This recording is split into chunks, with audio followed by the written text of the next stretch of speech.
ባገርባ ስፔሲፊካሊ ከመጣህና ካወራኝ እኔ ሴቶቹን በተደጋጋሚ በአደባባይ በግልጽ ቋንቋ የማወራው ሴቶቹ ፋይናንሻሊ ኢምፓወርድ መሆን አለባቸው፣ ካፓሲቴትድ መሆን አለባቸው ብዬ አምናለሁ። አቅም ይኑራቸው። አቅም ያላምንሻ ቢዝነስ ነው በቃ አጠቃላይ ጄኔራሊ እና ፓርት 3 ፓርት 4 እንጠብቃለን። አመሰግናለሁ። ኦቨርኦል በቃ ከሁላችሁም የተረዳሁት ነገር ገንዘብ እስካስገኘላቸው ድረስ ማንም ሆነ ማንም እነዚህ እንደምናከብራቸው ትልቅ ስም አላቸው ምንላቸው የሚሆኑ ስም የሌላቸው የሚሆኑ አሁን ያለንበት ሁኔታ ገንዘብ ያስገኝ እንጂ ዜሮን ኬር ማለት ነው። መልእክቱ አድማጭ ጋር ሲደርስ አሉታዊ ነው፣ ይሄ ትውልድን የሚያስተምር ነው ማስተምር ነው፣ ግድ የላቸውም። በቃ ጉዳዩ ብቻ ሴንሲቲቭ ይሁንና አስለቃሽውን ብዙ ቪወር ያገኘው እንጂ ግድ የላቸውም ማለት ነው። እንደዛ ማለት ይቻላል። በዚህ ተስማማላችሁ? አራታችሁ ሚስማማለሁ። ሌላ ምንድን ነው እስቲ ከተፈቀደልኝ ላውራ። ምንድን ነው እኔ የሚገባኝ የወላጆች ትልቅ ሪስፖንሲቢሊቲ ምንድን ነው? ልጆችን ያው ልጅ ሁሌ በሚሄድበት መንገድ ትመራዋለህ፣ እንደ ሃይማኖትም ቢሆን ለምሳሌ ባልና ሚስት አብረው ሲኖሩ የሚያጋቡት ፍቅር የሚያጋቡት ላይክ አሁን ላይ የምታዩቸው ወንድ ለሴት ጨከነ፣ ሴት ለወንድ ጨከነች፣ የዚህ ነገር ፍሬዎች ናቸው። ስናሳድጋቸው ልጆቻችንን ምን ያህል ነው ትራውማታይዝ እያደረግን ያሳደግናቸው? ምንድን ነው እየጨመርንባቸው ያደግ ነው? በጣም እርግጠኛ ሆኜ የምነግራችሁ የእነዚህ ልጆች ፋሚሊ ሙሉ ስክሪፕት እየሰሩ ነው ያደጉት። ጭንቅላታቸው የቱም ጋር አላረፈም። የቱም ጋር ዘሞተ ሲባሉ፣ ታማ ገንዘብ አልሰጠም ሲባሉ፣ ሰይፉ ላይ ሲቀርቡ፣ ተጋቡ ሲባሉ፣ እሷ ደግሞ ቭሎግ ስትሰራባቸው በየምናምኑ ማለት ይሄ ኢሪስፖንስብል ለራስ ብቻ አግበስብሶ መኖር፣ ስለተፈጠረልን ወይም ስለተሰጠን አደራ አለመኖር።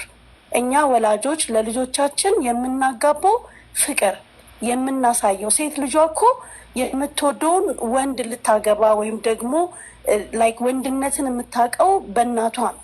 አሁን እናቷ መልካም ናት ልትላት ነው፣ ጥሩ ናት ኤንጅል ልትሆን ነው፣ የሴትነት ልኬት ልትሆን ነው ሲባል እኮ ስናውቀው እኛ ሴቶች በጥሩ ዊዝደም እግዚአብሔር ፈጥሮናል።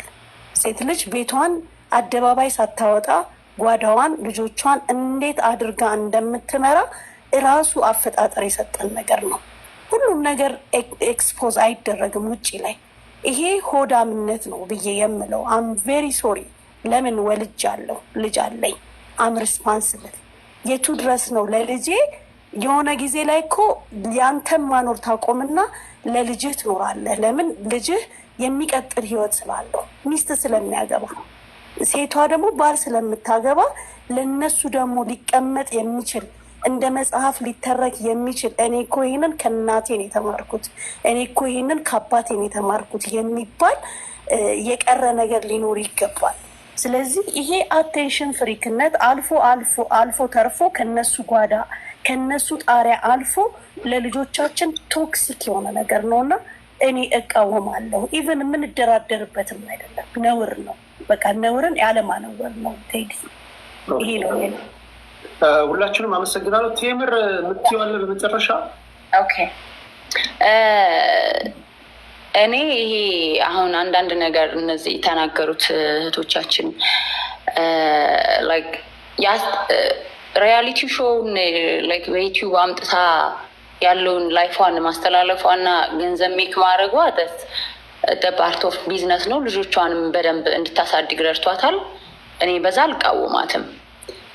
በነገራችን ላይ እኔ አልቃወማትም በሁሉም አሁን ባደረጉት ነገር ራሱ መሀል ላይ ለምን የልጆቻቸውን የአባትና የእናት ፍቅር ሳያዩ ልጆቹ አደጉ፣ እነሱን ሳይኮሎጂካሊ ትንሽ ጎድተዋቸዋል የሚል ነው እንጂ አብረው መሆናቸው የሰው ልጅ ይጣላል፣ ይታረቃል። ትንሽ እርቀቱ ላይ የጊዜው መርዘም ካልሆነ በስተቀር እነዚህ ሰዎች 4 ልጅ ወልደዋል። 4 ልጅ ማለት ቀላል አይደለም።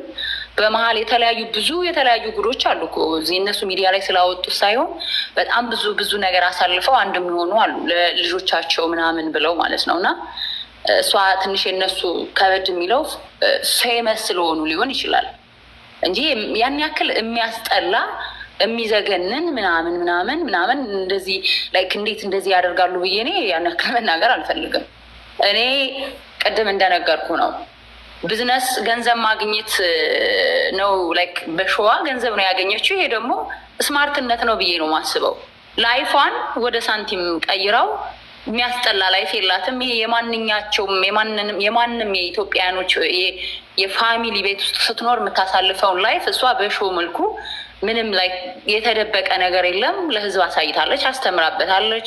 እንዴት አድርጋ ልጆቿን እንዴት አድርገው ጠዋት ጀምረው ተነስተው በበዓል ጊዜ እንዴት እንደሚያሳልፉ ጠዋት እስከ ማታ ምን እንደሚያደርጉ አንዳንድ ነገሮች ላይክ ብሎግ የሚባል የሰለጠኑት ሀገሮች ይሰሩታል በደንብ አድርገው ማለት ነው። እና ያን ያክል ለእኔ የእነሱ ወደ ቢዝነስ መቀየሩ የእሷ ገንዘብ ማግኘቷ ምናምን አልጎረበጠኝም። ግን መጀመሪያም እሷ እና እሱ የሆነ ያልተግባቡበት ነገር ስላለ ነው እንጂ ገንዘብ ስላላት ኦር አሁን ገንዘብ ስላገኘች አይደለም። እሱም እኮ ሂዝ ፕሮፌሰር እኮ ቢያንስ ሂዝ ቬሪ ኤዱኬትድ የሆነ ወንድ ነው።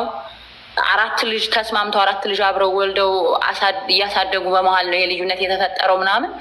እኔ ያን ያክል አይጎረብጠኝም። እኔ ፌመስ በመሆናቸው ለምን ሚዲያ ላይ ቀረቡ ምናምን ኦር ምናምን የሚሉትን ፓርት ግዴታ ነው። የእሷም ላይፍ ሚዲያ ላይ ነው። እሷ ደግሞ ሰክሰስፉልነቷ ፌመስነቷ ከድሮም ነው። ዛሬ ፌመስ ከሆነች በኋላ እሱ ላግባ እንደገና እሷን ወደኋላ ተመልሶ እሷ ጋር ለመኖር አልፈለገም። ድሮም ፌመስ ናት። እሱ ጋር እያለች ነው እንደውም ይሄን ስራ የሰራችው። ያን ያክል ገንዘብ ለገንዘብ ብለው ነው ምናምን የሚለውን አልቀበልም። ግን ርቀት ለምን 14 ዓመት ሆነ ነው። ግን አብረው ናቸው እኮ እንዳያቸዋቸው። ይሄ የሌላው ነገር ቀርቶ እንዳይሆን እንጂ የተለያዩ በዓላት ሲሆን አብረው ናቸው። የሆነ ቦታ አንዳንድ ጊዜ አብረው ሃንጋውት ያደርጋሉ ምናምን። እኔ ያን ያክል የሚጎረብጥ ነገር ያለው አይመስለኝም። ለምን ቆዩ በመሀል ልጆቻቸውን ግን ጎድተዋል። በህፃናት ማይንድ ትንሽ ሳይጎዳ አይቀሩም ሳይኮሎጂካሊ። እሱ ነገር መስተካከል ነበረበት፣ ቀድሞ ማድረግ ነበረባቸው ነው ማለት የምፈልገው። ሁላችሁንም ከልብ አመሰግናለሁ በጨዋነት ለተሞላ አስተያየቶቻቸው። እንዲሁ ማህበራዊ ጉዳዮች ቀኑን ጠብቆ ንፋሱ ሲያመጣቸው እየመጣችሁ እንደምተነትኑ ተስፋ አድርጋለሁ። ለአሁኑ ላሰናብታችሁ። መልካም በዓል ይሁንላችሁ። አመሰግናለሁ ቴዲዬ። መልካም በዓል። አመሰግናለን። እሺ፣ ሰላም። ቴንክ ዩ ሶ ማች